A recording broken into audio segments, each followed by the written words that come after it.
Assalamualaikum warahmatullahi wabarakatuh.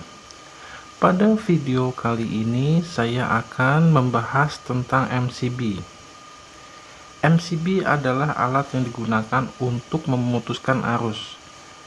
Biasanya terdapat pada rumah kita. MCB ini banyak sekali jenis dan mereknya. Kita dapat melihat jenis MCB ini melalui keterangan yang terdapat pada MCB. Pada MCB terdapat klem yang digunakan untuk menjepit pada bagian rel yang terdapat pada rumah MCB, agar MCB ini mudah sekali kita pasang atau kita lepas. Cukup menarik klem ini, maka MCB pun dengan mudah terlepas. Lalu terdapat juga bagian input dan output. Sebetulnya untuk pemasangan input dan output ini terbalik tidak masalah, karena ini adalah digunakan untuk tegangan AC. Lalu terdapat sebuah pin yang digunakan untuk menyalakan dan mematikan MCB. Untuk mengetahui jenis MCB ini, kita dapat melihat pada bagian nameplate atau pada bagian keterangan yang terdapat pada bagian atas MCB ini. Kebetulan saya menggunakan merek jenis Mylan Relan. MCB ini sebetulnya kita dapat melihat pada bagian atas ini adalah semua jenis MCB ini adalah mereknya, baik Schneider ataupun merek yang lainnya. Lalu pada bagian bawahnya terdapat kode S2MR. Ini adalah jenis MCB atau tipe MCB dari merek ini.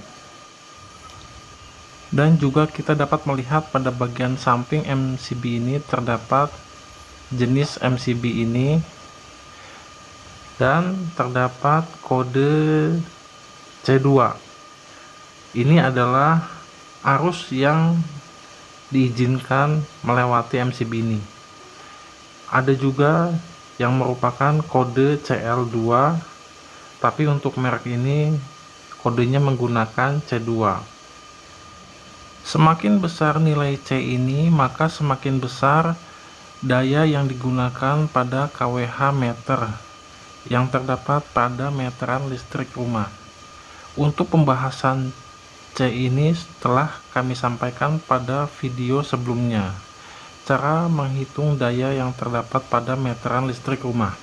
Lalu terdapat kode 230 hingga 400 volt. Ini adalah range dari tegangan yang diizinkan melalui MCB ini.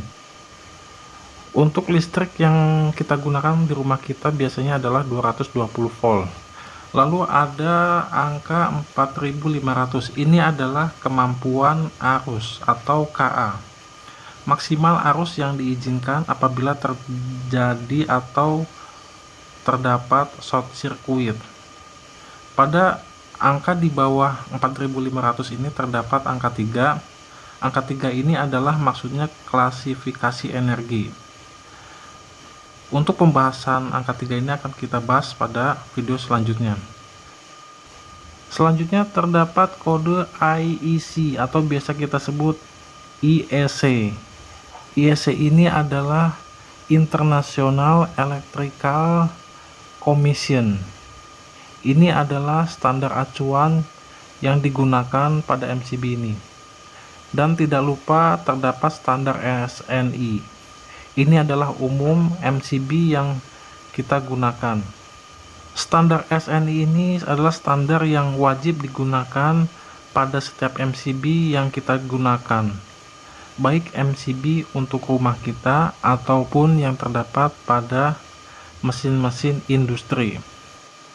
Dan pada bagian sampingnya juga terdapat sebuah stiker hologram yang menandakan MCB ini telah berstandar SNI. Dan demikianlah cara kita atau bagaimana mengetahui kode-kode yang terdapat pada MCB ini.